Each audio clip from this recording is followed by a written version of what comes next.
managing risk is a behavioral challenge. It's not an asset allocation challenge.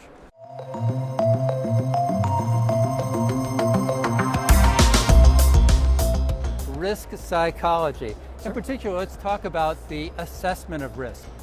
Can you describe the evolution of the assessment of risk and where we are right now? Absolutely. So you can think of assessing risk that we started out with, well, some rather made-up questionnaires. Asking people, do you ride a motorcycle? Well, in that case, you should be in more risky investments. And what we found is that Generation 1 approach of questionnaires has been flawed. They're not really predictive of what investors will do. So Generation 1 were these questionnaires. Generation 2, we're starting to infer someone's risk preferences based on their behavior. What do they actually do, which is a great approach.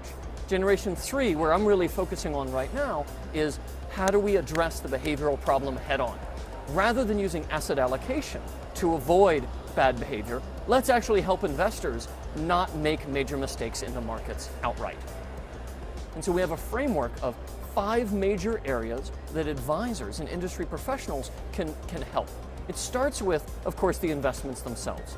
Can we limit the downside? Because it's particularly the downside that investors struggle with and panic in the markets. Can we change how investors receive that information? Set up regular, calm check-ins.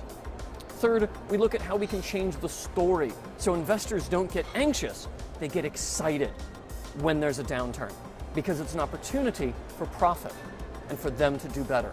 Then we look at how we can change the decision, helping investors stay on track by making a strong commitment to themselves, by the advisor reminding and enabling. And then finally, we look at how we can slow the action down so that someone can return to a calm state.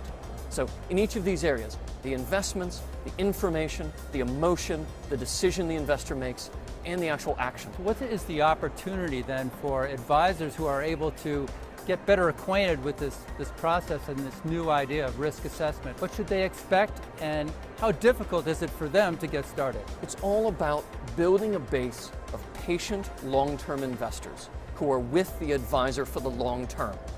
Now, we've done some initial simulation models. I should say that they are very preliminary, but that show that when advisors and investors move from a risk tolerance model to one of an overall risk profile and capacity, when people need the money and how much they need, plus behavioral techniques to keep people on track, we see improvements on the order of 200, 250 basis points. So it's a very significant opportunity to both attract and retain business and help investors meet their long-term goals.